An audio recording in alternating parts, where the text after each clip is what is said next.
Hi, Bowan. Hi, fellas. Welcome back to Menda's Adventure. Today, I am visiting to Nogia Masu, which is very close to my home. Let's go and check it out.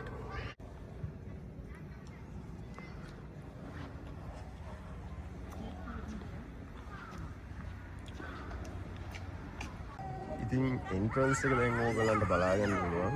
මේ විදිහට තමයි entrance එක තියෙන්නේ. අපි යමු එතකොට. මේ සූ එක එන්ට්‍රන්ස් totally free but මෙතන donation box එකක් තියෙනවා. ඉතින් සාමාන්‍යයෙන් යන හැම කෙනා මෙතනට කීයක් හරි donate කරලා තමයි යන්නේ. ඒ වගේම මෙතන information count එකක් තියෙනවා. මොනවා හරි දැනගන්න ඕන නම් දැනගන්න පුළුවන්.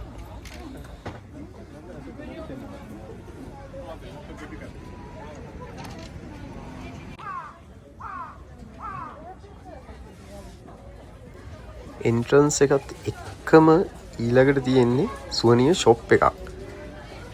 මෙතන ඇනිමල්ස් ලාගේ කියුට් ටෙඩීස් ලා කීටැක්ස් වගේ දේවල් තියෙනවා. ඉතින් මෙමරි එකක් විදියට ඕගොල්ලන්ට මොන හරි ගන්න පුළුවන් මෙතනින්.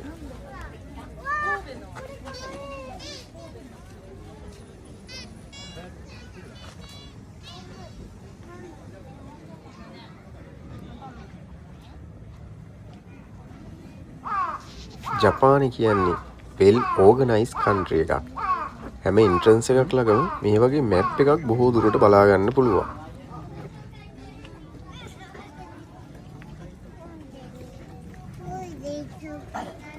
ඉතින් මෙන්න මෙතන මේ විදියට අද ඩේට් එකත් එක්කම ඕගනයිස් කරලා තියෙනවා ඕගොල්ලන්ට ෆොටෝ එකක් කැප්චර් කරගන්න.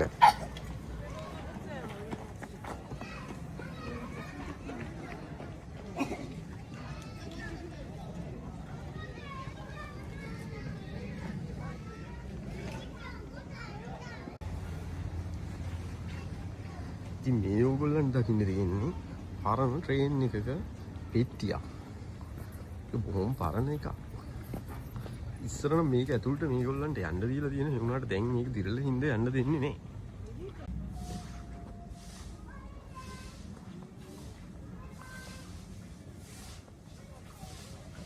ඊයර දොඩන්න තියෙන්නේ.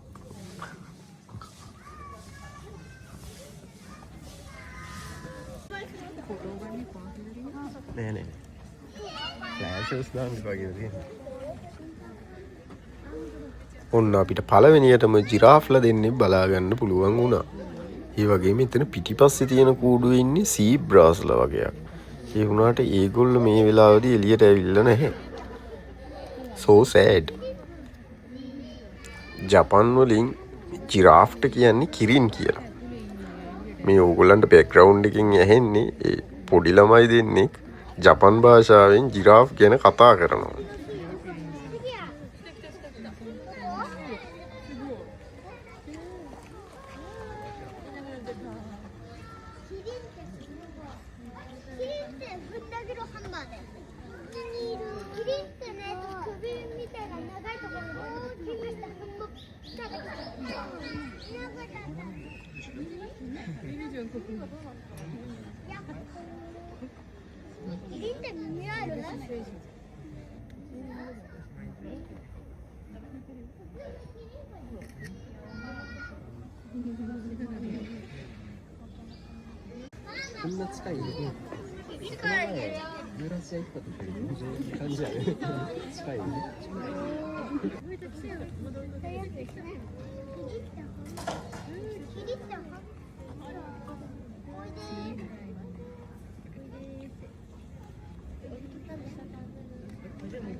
ඉතින් මේ ඉන්නේ මොනරෙක්. ලංකාවේ අපිට නම් මේක දුර්ලභ දර්ශනයක් නෙමෙයි. ඒ ජපානයේ මේක දුර්ලභ දර්ශනයක්. මේ ඉන්නේ සුදු මොනරෙක්. මෙයාව නම් මම ලංකාවෙත් දැකලා නැහැ. කවුරු හරි ලංකාවේදී මෙයාව දැකලා තියෙනවා නම් යටින් කමෙන්ට් එකක් දාන්න.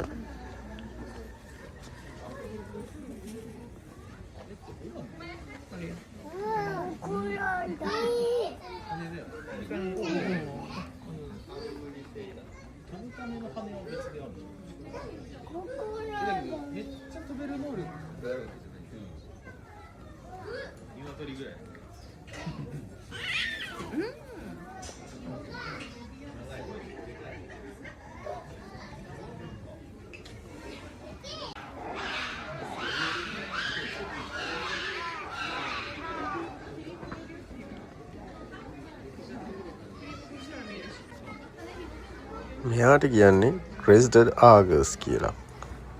මෙයත් තවත් එක්තරා මොනර විශේෂයක් තමයි. ඒ වුණාට මම ලංකාවේදී නම් මෙයාව දැකලා නැහැ. මෙයාගේ විශේෂත්වය වෙන්නේ ලෝකයේ සිටින සියලුම කුරුල්ලන්ගෙන් දිගම සහ පළල්ම පිහාඩු තියෙන කුරුල්ල හැටියට තමයි මෙයා නම් කෙරෙන්නේ.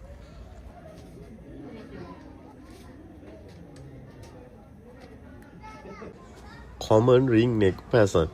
මෙයා ආසියාවට ආවේනික කුරුල්ලෙක් වුණාට යුරෝපයේ ඇමරිකාවට වගේ ව්‍යාප්ත වෙලා තියෙනවා. ඉතින් මෙයා world's one of the most hunted birds ලගින් කෙනෙක් තමයි මෙයා. මේ තියෙන්නේ දෝබුත්සුණු හොනේ. දෝබුත්සු කියන්නේ animals වලට. හොනේ කියන්නේ ඇටකටු වලට, bones වලට. ඉතින් මෙතන ඕගොල්ලන්ට සත්ව ඇටකටු බලා ගන්න පුළුවන්. ප්‍රධාන වශයෙන් හිස් කබලවල් මෙතන දැක ගන්න ලැබෙනවා.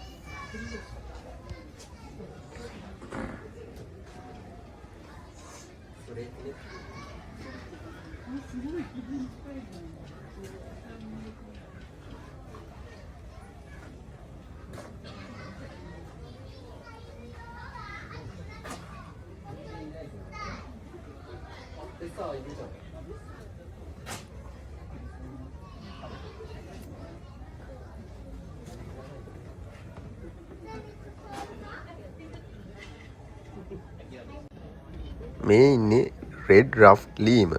ඉතින් මෙයා මැඩගස්කරයට ආවේනික සත්වයෙක්. ඉතින් මෙයාගේ විශේෂත්වය වෙන්නේ මෙයාගේ මේ වර්ණය මලකඩ පාටයි, ඇඟේ තියෙන නැට්ටයි කකුලුයි කළු පාටයි, මූණත් කළු පාටයි, නිකම් බෙල්ල ගාව සුදු පාට වෛරමක් වගේ තියෙනවා. ඉතින් මේගොල්ලෝ මාර පිරිසුදු සත්තු జాතියක්. ඒ වගේම මේගොල්ලන්ගේ තියෙන මේ දත් වලින්, ඒක නිකන් පණාවක් ආකාරයට තියෙන දත් වලින් සත්තු එකිනෙකා පිරිසුදු කරගන්නවා.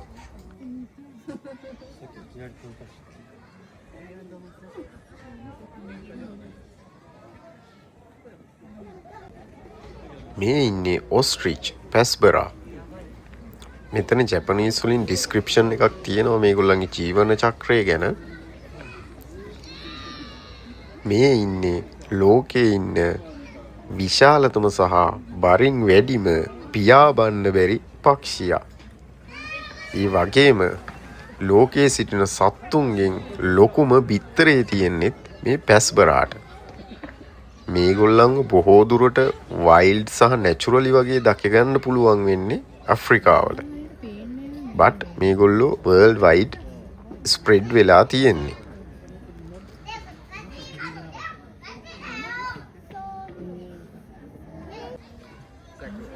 මේ ඉන්නේ ෆ්ලෙමින්ගෝස්. ඉතින් මේගොල්ලන්ගේ කලර් එක හරිම ලස්සනයි. මේගොල්ලෝ කන ආහාර ಜಾති හින්දා තමයි මේගොල්ලන්ගේ මේ කලර් එක ඇවිල්ලා තියෙන්නේ. මේගොල්ලෝ බොහෝ දුරට ඉස්සන් වගේ, ඇල්ගී වගේ දේවල් අනුභව කරනවා. මේගොල්ලන්ගේ බෙල්ල එස් අකුර හැඩේ වගේ. කොක්කුන්ට ගොඩාක්ම සමාන වුණත් කොක්කුන්ගෙන් වෙනස්ම සත්තු జాතියක්. තනි කකුලෙන් නිදා ගන්න වගේ දේවල් මේගොල්ලොත් කරනවා. ලුණු වතුර උනත් ෆිල්ටර් කරන්න පුළුවන් හැකියාවක් මේගොල්ලන්ගේ බෙල්ලේ දිවේ තියෙනවා.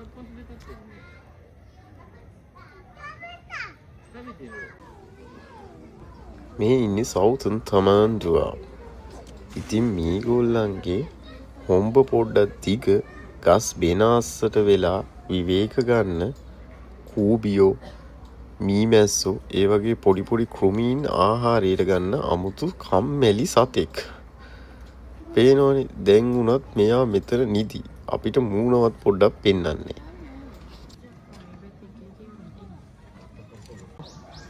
මේ ඉන්නේ ඊස්ටර්න් බ්ලැක් ඇන්ඩ් වයිට් කොලබර්ස්ලා. ලෝකයේ ඉන්න පරණම වඳුරු විශේෂයක් කියලා කිව්වොත් මම නිවැරදි කියලා හිතනවා.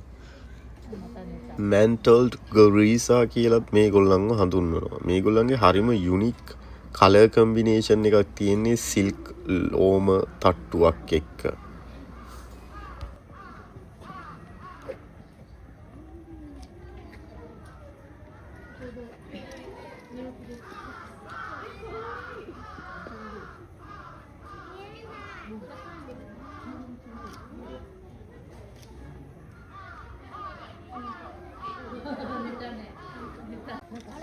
මේ ඉන්නේ බ්‍රවුන් කැපියුෂන්. ඉතින් මේගොල්ලෝ සවුත් ඇමරිකා, කැරබියන් අයිලන්ඩ්, මාර්ගරීටා වලට ආවේනික වඳුරු විශේෂයක්.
මේ ඉන්නේ ෆිෂර්ස් ලව් බර්ඩ්ස්.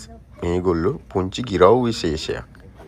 ඉතින් ෆිෂර් කියන කෙනා හොයාගත්ත හින්දා තමයි එයාගේ නම ඉස්සරහට දාලා මෙහෙම නම් කරලා තියෙන්නේ.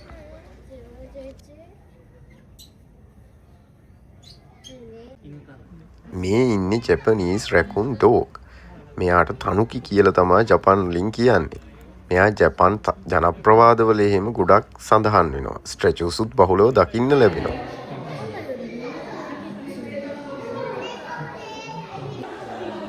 මේ ඉන්නේ ග්‍රේරියල්. ඉන්දියාවට ආවේනික වූ කිඹුල් විශේෂයක්. බලන්නකො එයාගේ කටේ තියෙන හැඩය.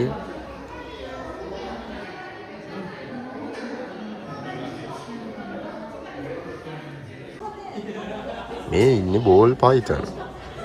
පිඹුරු විශේෂයක්. රෝයල් පයිතන් කියලාත් කියනවා. අප්‍රිකාවට ආවේනිකයි.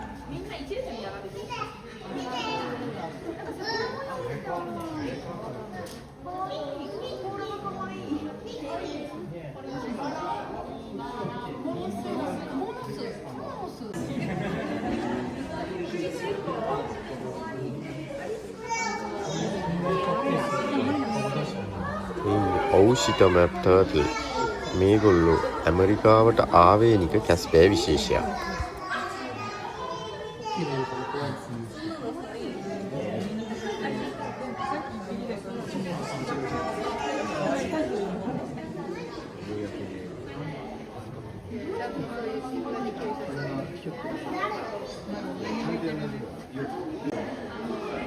මේ ඉන්නේ චයිනීස් ඇලිගේටර්.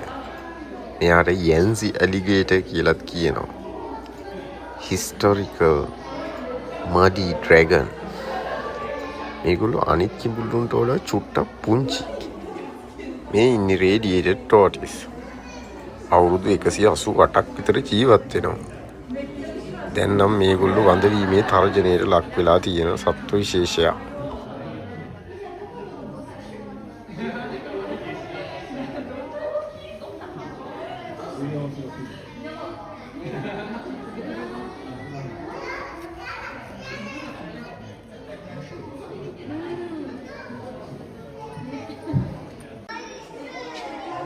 මේ ඉන්නේ ප්ලව්ෂර් ටෝටිස්. මෙයා මැඩගස්කරයට ආවේනික කැස්බෑවෙක්. ඉතින් මෙයා වඳවීමේ තර්ජනයට ලක් වෙලා ඉන්නේ ඉල්ලීගල් පෙට් ට්‍රේඩින්ග්ස් හින්දා. මේගොල්ලෝ තව 400ක් විතර තමයි වයිල්ඩ් ඉතුරු වෙලා තියෙන්නේ.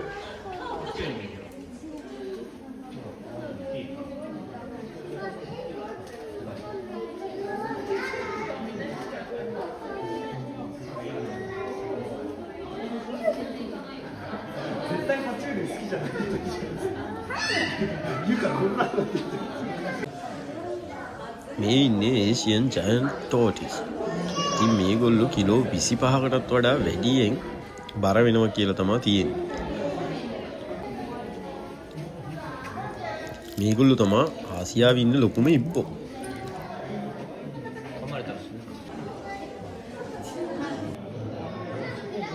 මේ ඉන්නේ වෙස්ට් ඇෆ්‍රිකන් ඩ්‍රෝෆ් කොකඩයිල්. මේගොල්ලෝ සාමාන්‍ය වැඩිහිටි සතෙක් මීටර් 1.7ත් 1.9ත් අතර දිගකින් වෙන බොහොම පුංචි කිඹුල් විශේෂයක් බොනී ක්‍රොකොඩයිල් කියලාත් මේගොල්ලන්ට කියනවා.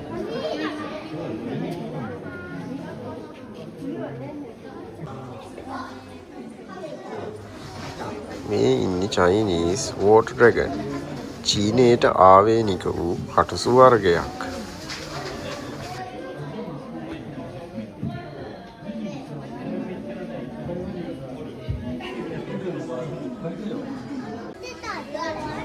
මේ ඉන්නේ කොමන් ග්‍රීන් ඉගුවාන. ඉතින් ග්‍රීන් ඉගුවාන කියලාත් හඳුන්වන්නේ මේගොල්ලන්. මේගොල්ලෝ ගොඩක් වෙලාවට පෙට්ස්ලා විදියටත් ඉති කරනවා මම දැකලා තියෙනවා.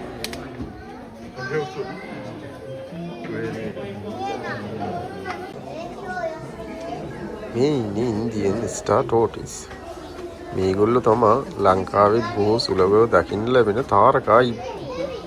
මේගොල්ලෝ වඳවීමේ තර්ජනයට ලක් වෙලා තියෙන කොට්ටාසයක් කියලා රෙඩ් ලිස්ට් එකට ඇතුළත් කරලා තියෙනවා. සාමාන්‍යයෙන් 10000ක් වගේ තමයි ඉතිරි වෙලා තියෙනවා කියලා කියන්නේ. මේ ඉන්නේ ජපනීස් රැට් ස්නේක්. ඉතින් මේගොල්ලෝ විෂ රහිත සර්ප ගණයට තමයි අයත් වෙන්නේ. මේගොල්ලොම තනු කිලා ඊගර්ස්ලා දඩයන් කරනවා. මේ ඉන්නේ මියකෝ ග්‍රාස් ලිසර්ඩ්.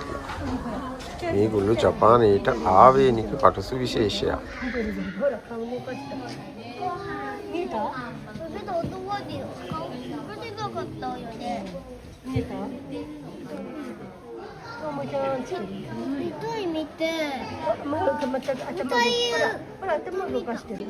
මෙතන තියෙනවා මේ සත්තුන්ගේ සංරක්ෂණය කරපු ඇට සැකිලි සහ ඉදි කටු වගේ දේවල් ප්‍රදර්ශනයට තියලා තියෙනවා.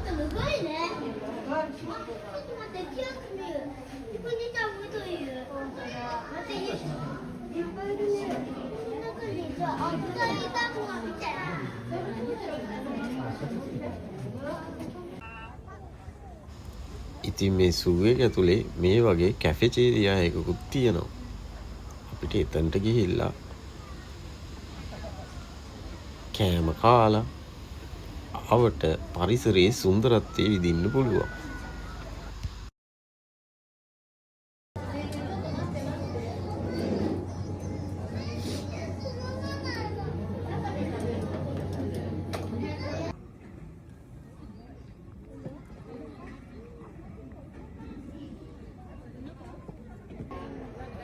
මේ ඉන්නේ ෂිම්පන්සී.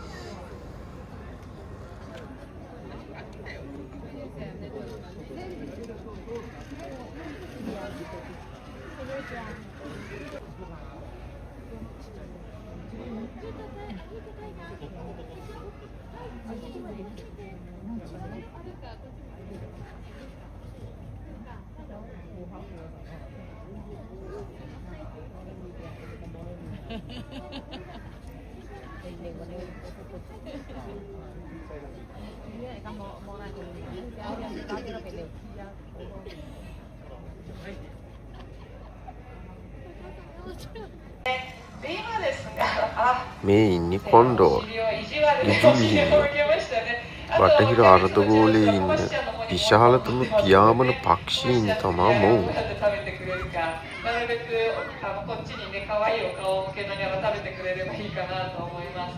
でですね、クマはかなりですね、四季によって、季節によって行動が、特徴的な動物です。冬はもちろん冬眠しますね。で、春になると、冬眠から目覚めて、その体力を回復させるために、若葉とか、草の新芽とか非常にたくさんご飯を食べて太ります。で、その時の大切なご飯がどんぐりですね。で、どんぐりっていうのはその木の下にたくさんまとめてバタバタっと落ちるので、あんまり動かないで食べられるので効率がいい食べ物です。で、また脂肪分がとっても多いんですね。で、クマたち冬眠で寝ている間全然お水を飲まなくっても大丈夫なんですけど、その理由としては脂肪を分解するときに、お水が分解で発生するんですね。それを利用しています。なので脂肪が蓄えられるっていうのがとっても大事になります。で、そういうふうにですね、はっきりとした四季を送っているクマさんですね。で、今ちょっとね、食欲が落ちてきている時期なんですけれども、実は三平くんもう間もなくズーラシアに移動する予定があります。で、今一番右端のお部屋に輸送箱が設置されていますけれども、今ね、設置がちょうど固定し終わったところですので、そろそろ中に三平くんに入ってもらう練習を始めるという段階になっていますね。で、三平くんがですね、中に入るのに中でご飯を食べてもらったり、そういう練習を1ヶ月半ぐらいかけて、していく予定になっております。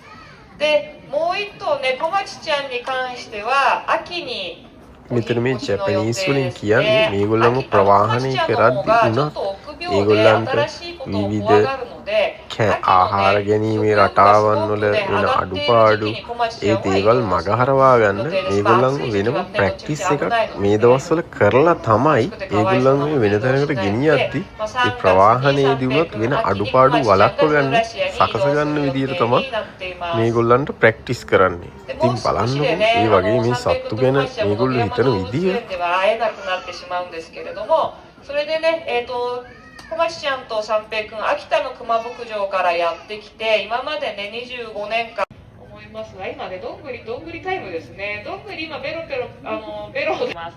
社会性甲虫っていうのはアリみたいに一緒に同じところにいっぱいいるんですけど、そうするとさっきのどんぐりと同じで食べ続けると思いますので、この後もね、ゆっくり2頭のご飯の様子。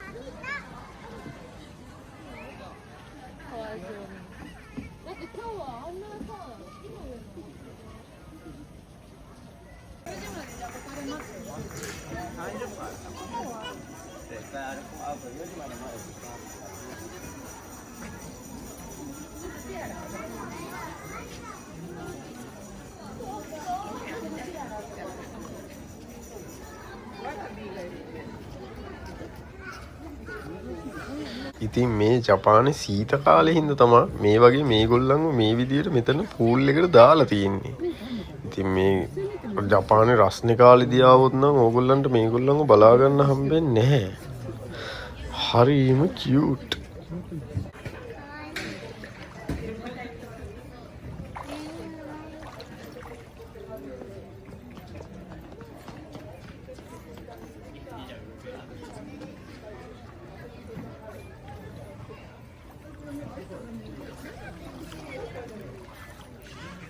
ඉතින් මේ ජපානයේ හරිම කියුට් කල්චර් එකක් තියෙන්නේ.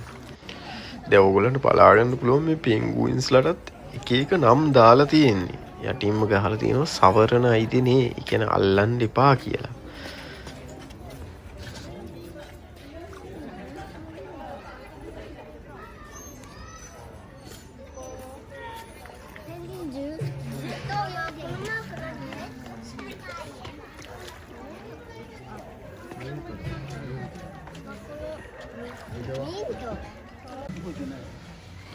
මෙතන තියෙනවා වෙනම ශිෂන් එකක් මේ සත්තුන්ට ඒගොල්ලන්ව ෆීඩ් කරලා ඒගොල්ලන්ව අත ගාලා එහෙම කරන්න පුළුවන් වෙනම සෙෂන් එකක්.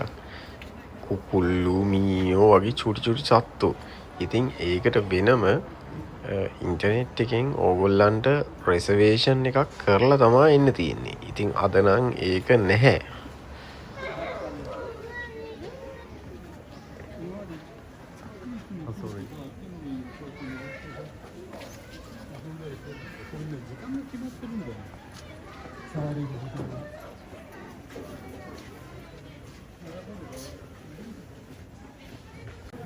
මෙතන හැම දෙයක් මේ සත්තුන්ගේ තීම් එකකට තියෙන. ඉතින් මේ ටොයිලට්ස් උනත් ඒ සත්තුන්ගේ රූපත් එක්ක හරිම ලස්සනයි. මේ ඉන්නේ කගු. ඉතින් මෙයාගේ මේ පියාපත් පිහිද ගත්තාම හරිම වෙනම ෂේප් එකක් තියෙන්නේ. ඒ කියන්නේ මේගොල්ලන්ව ග්‍රහණය කරගන්න වෙන විලෝපිකයකින් ආරක්ෂා කරගන්න පුළුවන් විදියට ඒගොල්ලන්ව නොමග යවන්න මේගොල්ලන්ගේ ෆෙදර්ස් වල හැකියාවක් තියෙනවා. උනාට දැන් නම් අපිට ඒගොල්ලෝ අත්තට විහිදවගෙන ඉන්න ආකාරය පේන්නේ නැහැ.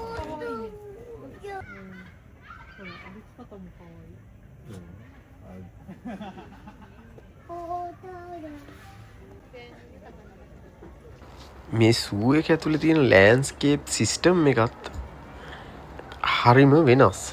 සිත සැහැල්ලු වෙන විදියට ජපනීස් ට්‍රැඩිෂනල් ලෑන්ඩ්ස්කේප් එකක් ඕගොල්ලන්ට දෙක ගන්න පුළුවන්.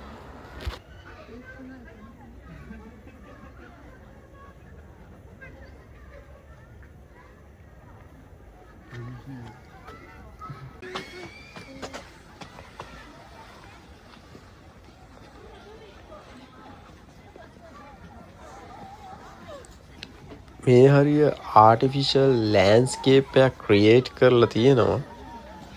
පොඩි ළමයින්ට සහ පවුල් වලට ඇවිල්ලා නිදහසේ විනෝද වෙලා ක්‍රීඩා කරලා වැතිලිලා නැචරල් ෆීලින් එක ගන්න පුළුවන් විදියට මාරම ලස්සනයි.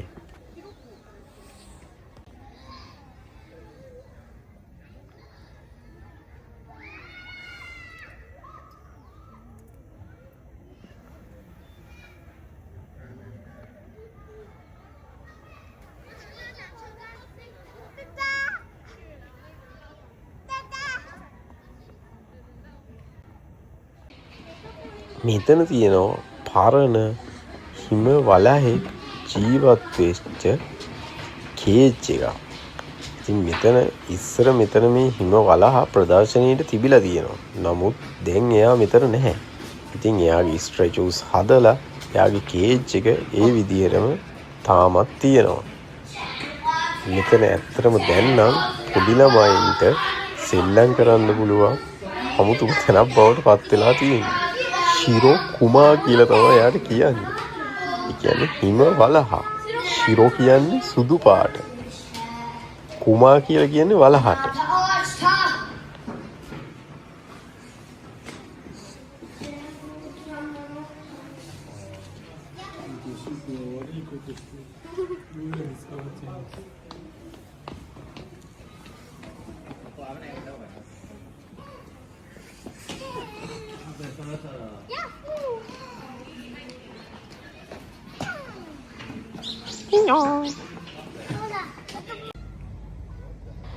මේ ඉන්නේ රෙඩ් පැන්ඩා.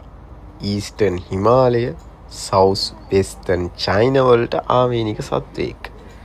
නේපාලයේ චීනයේ මේගොල්ලන්ව දැක ගන්න පුළුවන් වෙනවා. හරිම ලැජ්ජකාරයෙක් වගේ. මූණ බලා ගන්න ගොඩක් වෙලාවක් ගියා මෙයාගේ.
දැන් අපි ඉන්නේ සූ එකෙන් එළියේ.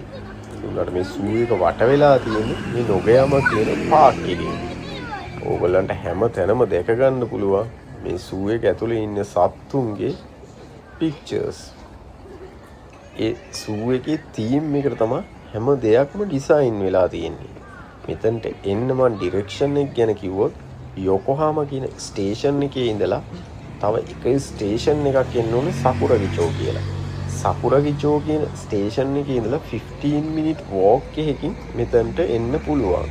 ඒ වගේම යෝකෝහාමා කියන ස්ටේෂන් එකේ ඉඳලා හිනෝදෙචෝ කියන ස්ටේෂන් එකට ආවත් 11 minutes වගේ walk එකකින් මේ සූ එක රීච් කරන්න පුළුවන්.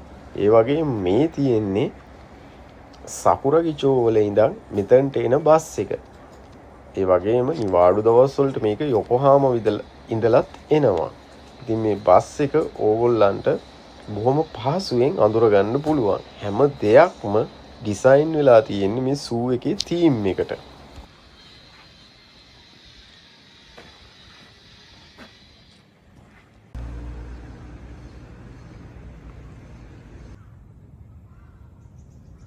මේ තියෙන්නේ ඒ නොගයම පාක් එක. ඉතින් සූ එකත් එක්කම මේ පාක් එක බැඳිලා තියෙන්නේ.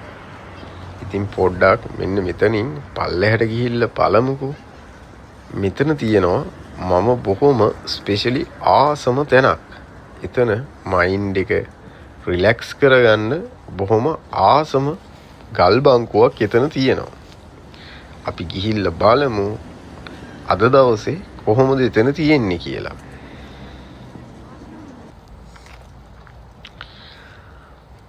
මෙන්න දැක්කද ඕගොල්ලන්ට බලා ගන්න පුළුවන් ජපනීස් කෙනෙක් මොන හරි කුම්ෆු හරි කරාතේ හරි කාතා එකක් ප්‍රැක්ටිස් කරනවා එතන. ඉතින් එතන පොඩි පොන්ඩ් එකක් එක්ක හරිම ලස්සනයි. ඕගොල්ලන්ට මෙතන බලා ගන්න පුළුවන් මේ ලයිව් ඉන්න තාරාවෝ ටිකක්. බලන්නකෝ.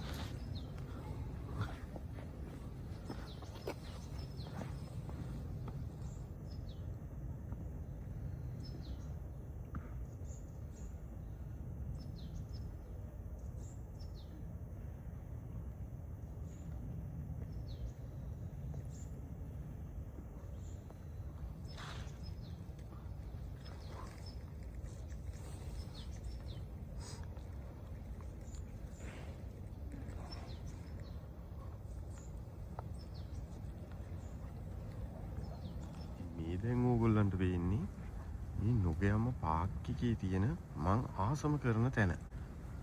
මොකද මෙතනට මේ මුළු පැත්තම මාර ලස්සන view එකක් විදිහට පේනවා.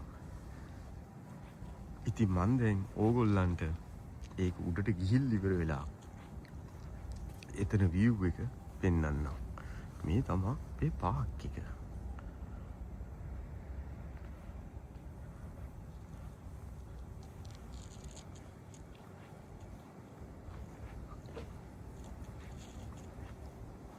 අයිස්ක්‍රීම් එකක් කනවද? මේ තියෙන්නේ අයිස්ක්‍රීම් වෙන්ඩින් මැෂින් එකක්. ඉතින් මේකේ එක එක ෆ්ලේවර්ස් තියෙනවා. මෙතනින් සල්ලි දැම්මාම ඔයගොල්ලෝ කැමති අයිස්ක්‍රීම් එක කන්න පුළුවන්.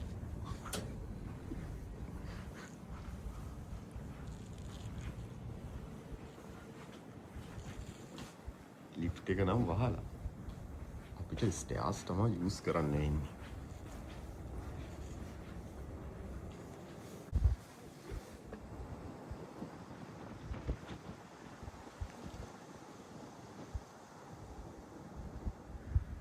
ඉතින් ඔන්න මේ නොගයම පාක් එකේ තියෙන ලස්සනම තැනට මම ඕගොල්ලන්ව එක්කගෙන ආවා. මෙතන තමයි මම ස්පෙෂලි ආසම තැන. මේකට කියන්නේ මේ පාක් එකේ තියෙන ඔබ්සර්වේෂන් ඩෙක් එක. ඉතින් මෙතන සිටි එකේ මාර ලස්සන view එකක් ඕගොල්ලන්ට පේනවා. ඉතින් මේක තමයි යොකෝහාමා සිටි එක. ඉතින් මේකේ තියෙන විශේෂ දේවල් මොනවාද කියලා ඕගොල්ලන්ට බලා ගන්න පුළුවන් මගේ ඊළඟ එපිසෝඩ්ස් වලින්. ඉතින් මෙන්ඩාස් ඇඩ්වෙන්චර් එක දිගින් දිගටම ඔයගොල්ලෝ රැඳිලා ඉන්න. Thank you for watching Menda's Adventure.